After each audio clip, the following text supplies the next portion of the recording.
Eu acho que começou tudo aqui para nós, para a nossa sociedade, a fundação de um Centro de Estudo Juliano Moreira, o primeiro a falar sobre Freud no Brasil. Meu marido foi dos fundadores do Centro de Estudo Juliano Moreira e também outros futuros psicanalistas. Eram alguns psiquiatras que não se contentavam com o que era ensinado na faculdade. Por que nós não temos psicanálise no Rio de Janeiro? Então o centro convidou Arnaldo Raskowski, um psicanalista argentino, e ele veio fazer conferências ensinando o que era uma formação psicanalítica. Então começou-se a escrever para grandes psicanalistas da Europa e dos Estados Unidos para saber quem é que podia vir morar no Brasil e ser formador. Ninguém podia vir. E a Argentina também tão pertinho, mas ninguém podia vir. Então, o que nós fizemos? Bom, desde aquele negócio do Maomé e da montanha, né? Desde que os analistas não vêm para cá, então nós vamos até os analistas. Então alguns de nós têm que ir para o exterior.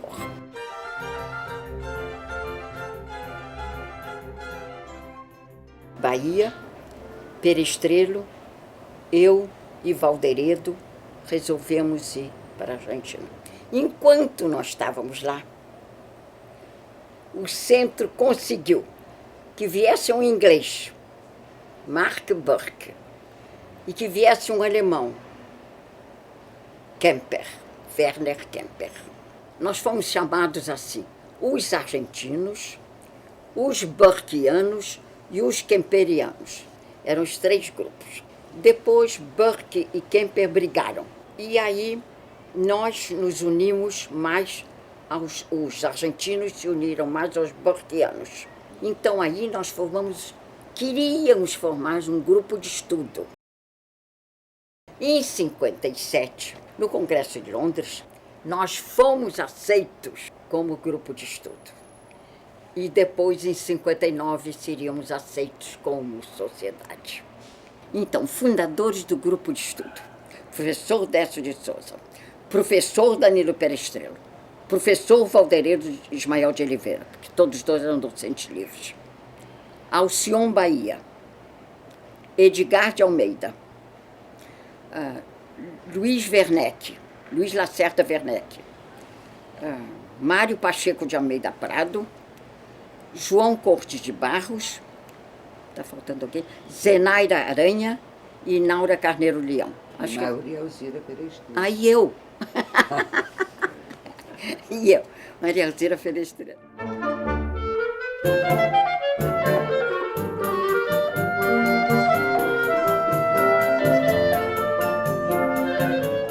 Não precisa sair do Brasil, não precisa sair do Rio de Janeiro, não. Nós vamos formar gente aqui. Então foi a primeira turma da sociedade.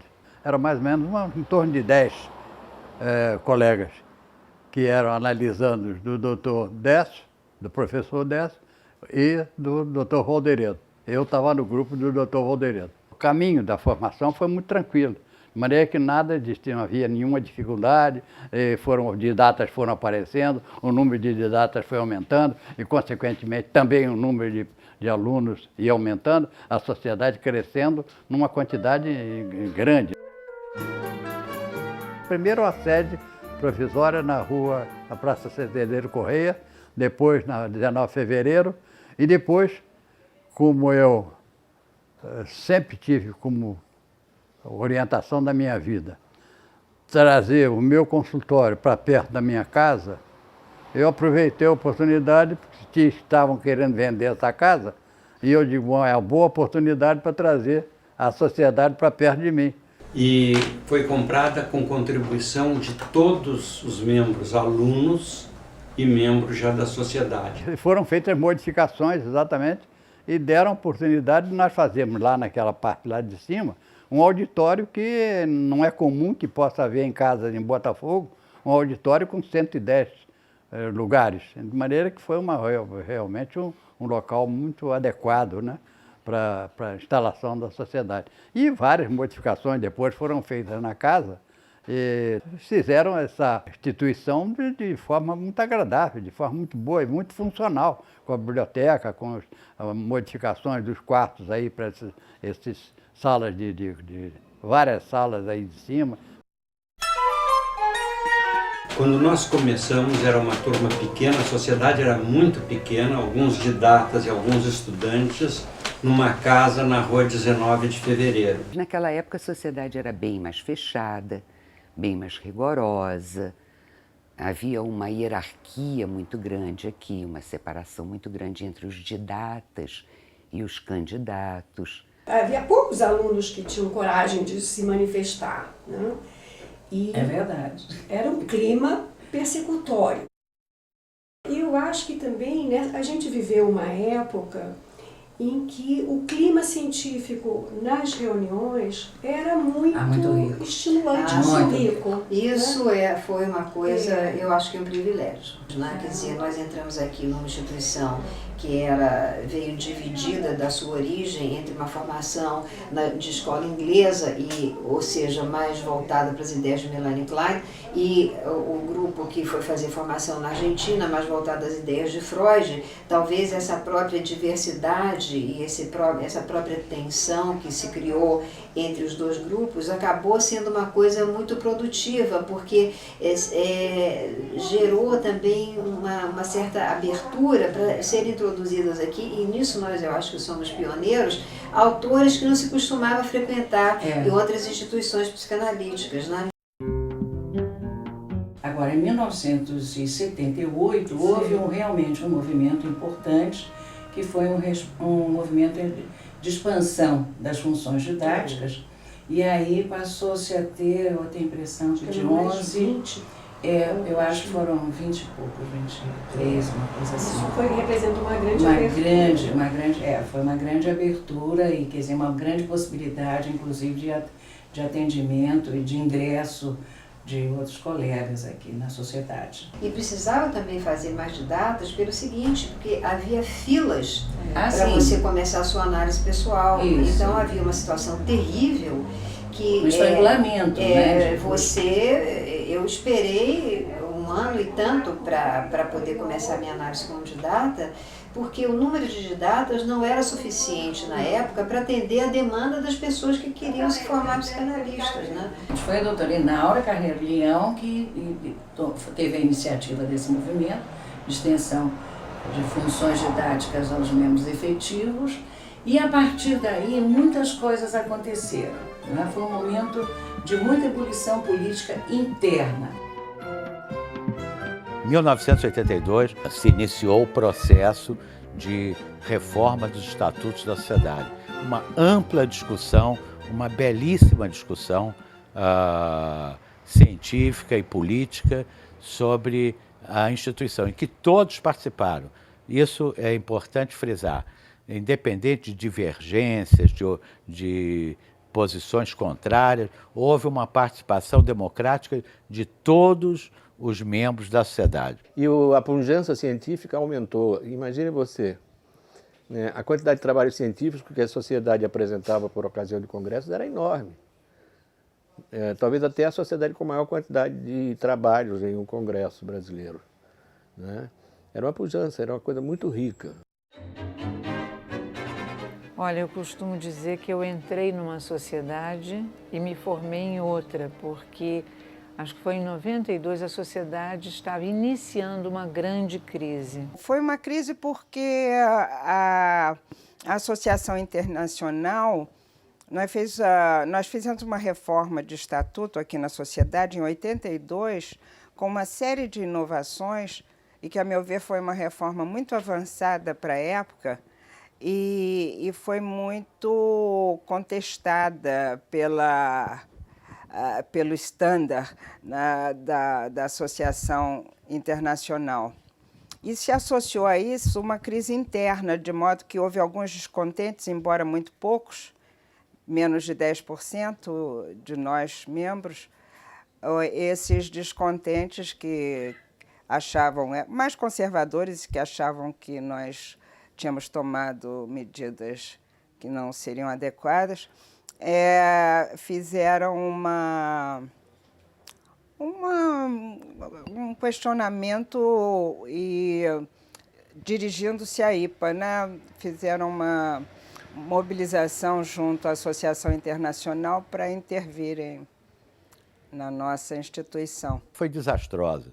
Quer dizer, foi desastrosa para nós e foi desastrosa para a IPA também, e foi o último ato autoritário daquela política antiga da IPA. Depois da intervenção aqui na sociedade, a IPA iniciou uma nova fase com a gestão de Horácio Ettigone, que foi o primeiro latino-americano a ser presidente da IPA. E aí todo um movimento dentro da psicanálise internacional adotou muitas ideias que nós tínhamos adotado aqui em 82. E eu acho que atualmente nós estamos também com uma atitude que eu acho que levados enfim, pela situação conjuntural, digamos, desse momento, mas que eu acho que é uma abertura que nós estamos tendo para questões multidisciplinares e atuações em outros campos, discussões, não é, no âmbito da cultura, e que nós nos mantivemos durante muitos anos isolados, fechados, não é, autossuficientes, e acho que com, assim, digamos, o esmaecimento, né, do boom da psicanálise, eu acho que nós nos vimos obrigados a pensar certas questões que eu acho com um resultado muito produtivo, que nos levou a um avanço grande. Espero que assim continue cada vez mais nos próximos 50. Eu acho que a sociedade se desenvolveu muito. Eu acho que no Rio de Janeiro é uma sociedade que tem muita expressão, tem muitos colegas que participam muito do campo de atividade, tanto social como da saúde mental. Nós temos destaques na própria psiquiatria, no estudo de psiquiatria. O nosso fundador, Oswaldo Heredo, foi membro importante do estudo de psiquiatria, Zé Cândido Bastos. E hoje em dia temos trabalhos importantes. Eu acho que a sociedade hoje é muito dinâmica, muito aberta. A interação com, quer dizer, os programas sociais que a gente, inclusive, disponibiliza, não é, para atendimento a crianças, a própria biblioteca, que nós estamos aqui na biblioteca. A biblioteca tem um programa de leitura para crianças, que vem aqui alunos de escolas municipais, não é? E há outros programas, colegas nossos que são agentes em comunidades, em presídios, enfim, há toda uma coisa muito, muito dinâmica, né? Nós temos um programa no rádio interessantíssimo, né? Que é o Escutar e Pensar. É um programa que foi, inclusive, criado pela Sônia Eva e é um programa da Rádio Ministério da Educação. Quando eu decidi que eu queria fazer psicanálise, eu queria fazer formação, eu procurei a brasileira e tinha que ser a brasileira. Era um desejo enorme de fazer a minha formação aqui. E me lembro do dia da aula inaugural, quando eu entrei no auditório e eu senti um orgulho enorme, um enorme encantamento de estar entrando nesse lugar. E eu acho que, como todo mundo, quando eu entrei, as primeiras aulas, os primeiros contatos, os primeiros professores, eu acho que pela idealização, mas também pela qualidade da relação dos professores, a qualidade das aulas, a qualidade do ensino, eu ficava cada vez mais envolvida e mais encantada. Eu acho um espaço rico de aprendizado, acho que é um espaço, como a gente ouve falar aí fora, né?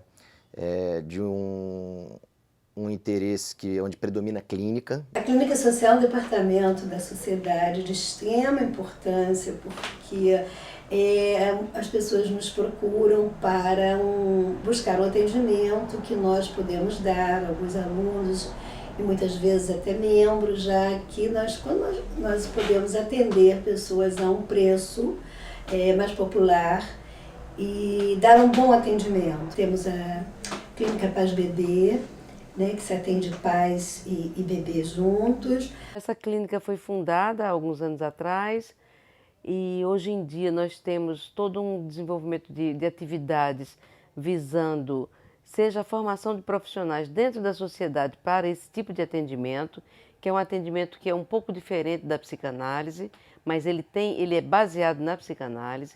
É um atendimento que é focal, que é breve, que busca, que tem pelo menos um dos membros, um dos pacientes do atendimento não deita no divã, que é o bebê. Nós temos atendimento de adolescente, o que não tínhamos antes, adulto, nós temos atendimento de pessoas, vamos chamar assim de terceira idade, porque nós temos aqui um curso na sociedade, um grupo que trabalha com a psicanálise do envelhecimento. Nós temos aí tentado, né, fazer um trabalho onde cada vez mais os alunos possam ter voz no Instituto. Quer dizer, uma ideia de vir deles também toda uma iniciativa no aprendizado da psicanálise, teórico e clínico, né? A gente tem o café literário, tem encontros com café, abertos ao público, psicanálise e cinema. A sociedade me proporcionou essa coisa muito interessante, né? Que sabendo que eu gostava muito de cinema, quer dizer, na verdade eu escrevi alguns trabalhos que misturavam, que havia alguma coisa relativa a cinema, né? E baseado nisso me convidaram a uma colega e a mim para organizar uma coisa que já tinha existido de forma mais solta, né? Que era você debater um filme psicanaliticamente a partir de ver o filme, né? Hoje em dia a gente respeita outras correntes, outras sociedades, outras teorias. Nós somos uma aceitação muito mais harmônica das diferenças do outro. Eu vejo uma diminuição da rigidez e uma tentativa da sociedade de se adaptar ao mundo moderno atual. Estou frequentando essa sociedade que permanece bastante viva, rica, em trocas, em aprendizagem, em experiência, e estou muito satisfeito. Eu tenho visto como a sociedade tem colocado em pauta situações importantes, discussões importantes, e isso me ajuda também a pensar e a crescer, né, dentro dessa visão institucional. Eu acho que a gente tem a possibilidade de conhecer vertentes diferentes da psicanálise, do pensamento psicanalítico brasileira, né?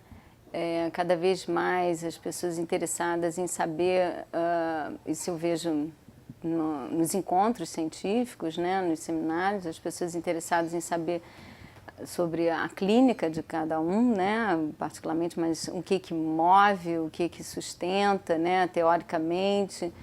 E aí eu vejo uma relação de abertura, de confiança.